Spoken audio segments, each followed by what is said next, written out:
Good afternoon po sa inyo mga sir, mga ma'am. Si Sir Ron po ito. Ito po, may estudyante po ako ngayon. Si Sir, pangalan? Orlando po, Orlando Imit. Taga saan si Sir Rolando? Dumaguete po. Yan, medyo malayo. Sino shoutout na Sir? Shout out sa mga kasama kong driver na kulang pasakot. Punta na kayo rito. Yan, ang additional code. Ano Sir? Additional code. Yan lang Sir. Sige, yan magdadrive na to si Sir. Ngayon na po si Sir Rolando. Ito si Sir po is mag-additional code 3. Code C. Yun nga po, yung requirements natin sa LTO is yung PDC certificate po. So, sa code 3 po ngayon, magkaiba yung code. Magkaiba na yung code. Para sa straight track at para sa bus. Tulad nito ni Sir, mag-drive to ng straight track. So, code C lang naman ang kailangan niya. Pag sa bus po kasi code D yun. Ayan.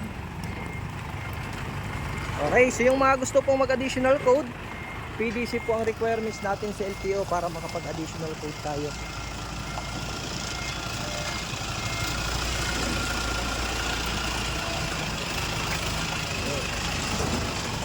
So shout out po dyan sa aking mga estudyante at followers na patuloy na sumusuporta sa aking page. Maraming salamat po sa inyo. Medyo mainit ngayon.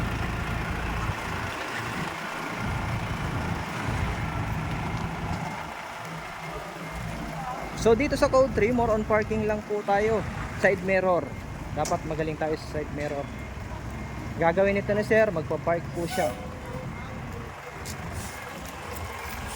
Sige Sir, atras.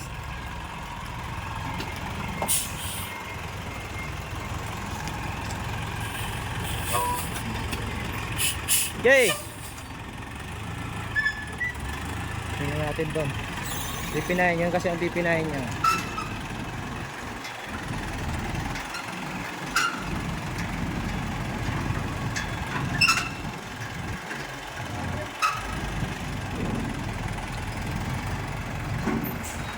Yan.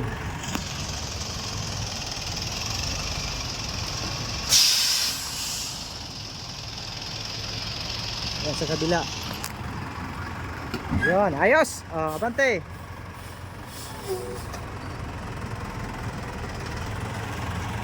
So madaming nagtatanong kung non-pro ba pwedeng mag-code 3. Hindi po pwedeng mag-code 3 pag non-pro. Dapat po mag-professional muna. Tapos magantay ng 4 years. Abante pa kaunti pa abante. Up. Pihit kaliwa. Parallel parking naman gagawin ni Sir.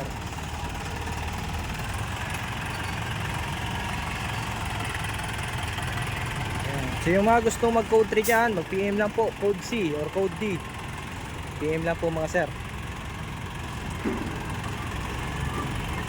Okay, atras.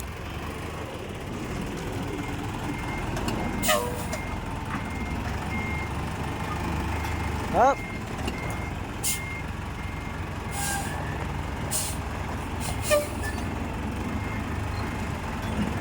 Yun, ayos. Okay. Brake, neutral. Okay, yan siya. Shout out. Sino shout out ba? Yung mga tropa ko ganito din. Na gusto magpadagdag. Okay, salamat Sir. Yan po, yung mga gusto mga additional code 3 at code 8, PM lang po. Maraming salamat po. God bless po sa inyo lahat.